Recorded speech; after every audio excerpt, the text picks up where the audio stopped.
met. We've yet to be convicted of any crime in our lives ever. Now, as far as specifics, you may be wondering how we got here. You had Romania's anti-organized crime agency, DICOT, releasing a statement announcing that, spinning narratives against him and adding, "We live in a democratic society where it's innocent until proven guilty, and I think my brother and I are largely misunderstood. There's a lot of opinions about us, a lot of things that go around about us on the internet." What happens when an alleged human trafficker with a Bugatti lands in Florida? DeSantis says go away, while Trump's people might have held the door open. The Republican Party is having quite the identity crisis right now. Tough on crime or soft on their problematic friends? This Tate situation is exposing cracks in their facade bigger than Trump's spray tan streaks. Let's go back a little. Since December 2022, Andrew and Tristan Tate have been detained in Romania after being charged with rape, human trafficking, and creating an organized crime ring to sexually exploit women. It's been more than a year since they were placed under judicial control, which is essentially Romanian for "don't even think about leaving the country, buddy." News, how it's being covered, and how people are reacting to it, starting with this. The Tates have now officially landed in the United States, and people are cheering, disgusted, and overall losing their mind. Andrew Tate has now booked it out of Romania, where he faces trafficking charges, to Florida, but Governor DeSantis says he and his brother are not welcome. But even Donald Trump and Keir Starmer chiming in. Trans troops currently serving will be removed from the U.S. military, according to the press. With us learning the news today that Andrew and Tristan Tate took a private plane out of Romania and landed in Florida this morning after Romania lifted the travel restrictions they'd been under. With an Andrew briefly answering questions from the press after landing, condemning the media for what he called. Then last week, they miraculously showed up in Florida. How ironic that this miracle occurred only weeks after it was reported that Romania was under pressure from Trump's supporters to allow the Tates to go. That must just be a strange coincidence, isn't it? Not quite as coincidental as Trump's hair remaining in one spot throughout a hurricane. Furthermore, these men haven't exactly been bashful about their affection for Trump. Andrew Tate has been posting pro-Trump propaganda on social media more quickly than Trump can say witch hunt. He has essentially been shouting from the rooftops that Trump might be the key to his release from prison. One post that Tate made was especially subtly stated, "I look forward to returning to America when Trump takes office and makes America great again." Like a sledgehammer, but subtle. Regarding this matter, the attorney for a few of the women who were accusing Tate in the UK was blunt. The fact that accused abusers could just board a plane despite facing serious accusations was deemed disgusting and dismaying by her. Romanian officials, meanwhile, assert that no US pressure was used to them. However, when questioned how they obtained authorization to travel, the Tates' own lawyer dropped this cryptic little gem. "Do the math. I'm doing the math, and the result is something that smells more fishy than a tuna sandwich that's been in the fridge for a week." To establish themselves as MAGA darlings, the Tates have been putting in a lot of effort. In particular, Andrew has been evolving into a full-fledged right-wing hero, moving beyond simply being another misogynistic influencer. Watching someone try out for a part on the most poisonous reality show ever is like that. Observe me. I love Trump and I despise women. Please include me in your upcoming political drama. What's really amazing is that the Tates have become conservative celebrities in spite of being charged with some of the most heinous crimes imaginable. Being accused of human trafficking and still receiving royal treatment from some political groups is a unique gift. It's similar to witnessing someone win Employee of the Month after getting caught shoplifting. What threads were pulled in the background then? Who called whom and what was called? Without a doubt, the timeline is fascinating. First, there are rumors that Romania is being pressured by Trump's staff. The Tates then somehow obtain permission to travel. Then they appear in Florida, which, in case you forgot, is the state where Trump resides. They are now attending Trump events as if they were members of the family. You can see the connection here without being Sherlock Holmes. The Tates did not choose America at random for their holiday destination after Romania abruptly declared, "Hey, those charges of human trafficking, not that serious. Go enjoy yourself in Florida."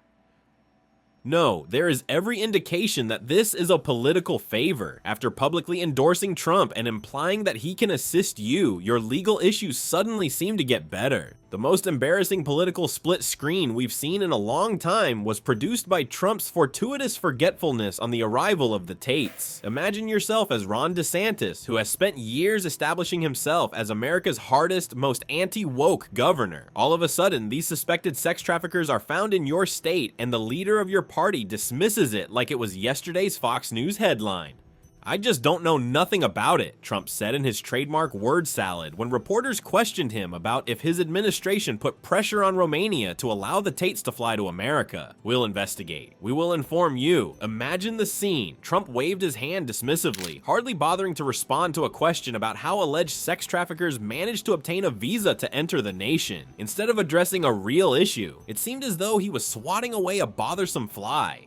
Poor DeSantis was left fumbling in the meanwhile. He made an effort to appear astonished and horrified as he replied, "I found out through the media, though obviously while all of this is playing out, this is the same man whose entire political persona has been centered on enforcing strict laws and shielding kids from inappropriate content. Now, he has 2 men in his state who are suspected of sex trafficking women, reportedly with some assistance from the leader of his party." Let's talk about being torn between 2 extremes.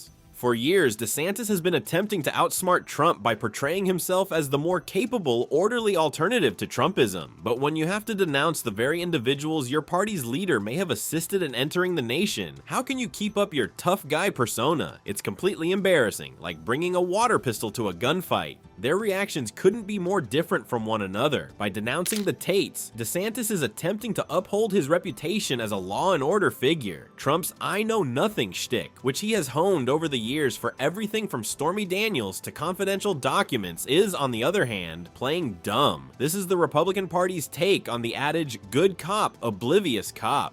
Even more intriguing is the fact that DeSantis, who usually attempts to placate conservative voices, has found himself suddenly united with them. The Tate's entry in America has been condemned even by Ben Shapiro. Yeah, that Ben Shapiro. You can tell that the MAGA movement is going through some major internal strife when DeSantis and Shapiro are supporting a cause that Trump appears to be opposed to. A very significant question is brought up by this whole mess. Who is really in charge of the Republican Party today? In order to carry on the MAGA tradition without all of Trump's baggage, DeSantis attempted to establish himself as the heir apparent. However, the Tate case highlights the strategy's basic flaw. All of DeSantis' strong language sounds insincere when Trump declares something to be fine, or acts as though he is unaware of it. For a moment, let's be honest, it was DeSantis who accused Disney of being too woke. Books having inappropriate content were prohibited from Florida classrooms by this governor. He has positioned himself as Florida's children's defender against any alleged moral danger. And now, as Trump dismisses it, he must explain why alleged sex traffickers are relaxing in his sunny state.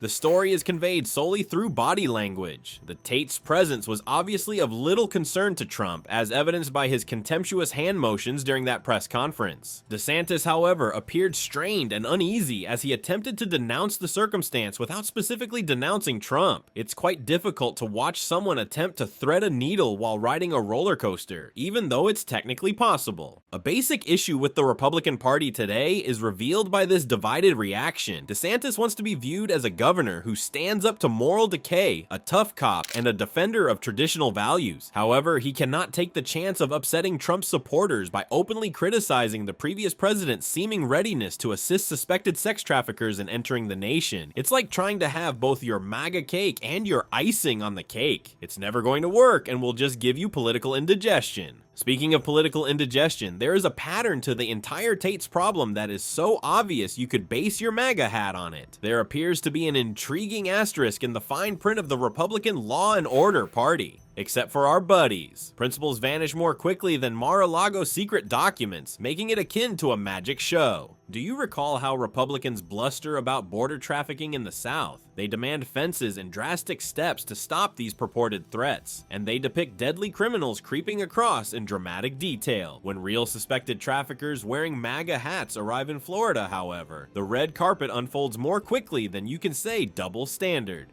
At this point, Trump's "I don't know anything about it" reaction is essentially his catchphrase and not just a one-time justification. What is the connection between Stormy Daniels, Jeffrey Epstein, and now the Tate brothers? Despite overwhelming evidence to the contrary, Trump has claimed not to know any of these individuals. When did the official Republican reaction to every awkward association become "I don't know them"? It's similar to when you discover a friend stealing your lunch money and they immediately forget about you. Beyond Trump's easy amnesia, the hypocrisy is considerably more pervasive. This duplicitous strategy is the foundation of the Republican apparatus. They will stand at podiums and lecture about moral principles, but in private, private, they will be forming arrangements that are totally at odds with those claims. It's similar to listening to someone behind the podium slam a gallon of ice cream while lecturing you about the perils of sugar. The reaction of the MAGA base is what's really illuminating. Republicans are officially feigning concern over trafficking accusations, but their followers are loudly rejoicing in the Tate's arrival on social media. Virtual welcoming parties for men accused of sexually abusing women are being hosted by the same group that says it is defending children from groomers in libraries. You could use the cognitive dissonance to power a small city.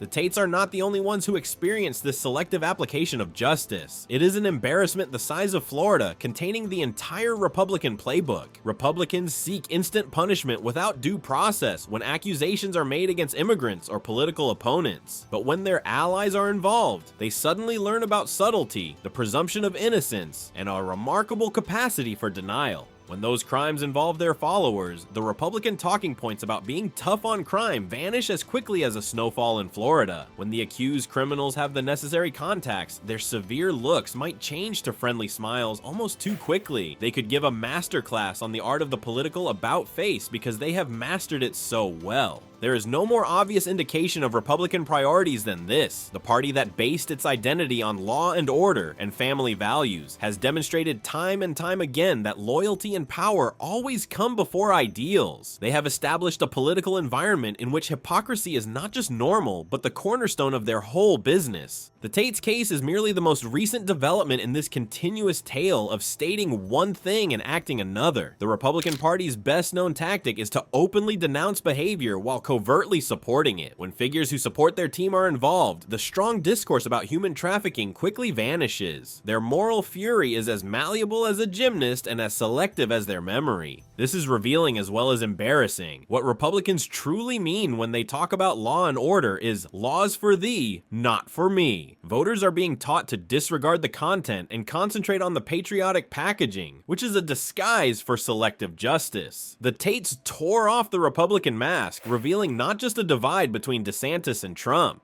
There you have it, people. You have to ask yourself, what happened to all those values they're always shouting about when the law and order party begins to play fast and loose with alleged sex traffickers? According to studies, around 70% of voters are concerned by political hypocrisy when casting their ballots. It's funny how that works. We are witnessing more than simply the story of two Erie brothers who end up in Florida due to legal issues. The Republican engine of hypocrisy is at full tilt. They're helping their MAGA friends get out of town on trafficking charges one day, and then they're clutching their pearls about crime the next. What selective outrage! Whether Florida wants the Tates isn't the fundamental question that remains. Whether America wants leaders who make special accommodations for their pals on Fridays while talking tough on crime Monday through Thursday is the question. That's just old rules for you, but not for me. It's not law and order.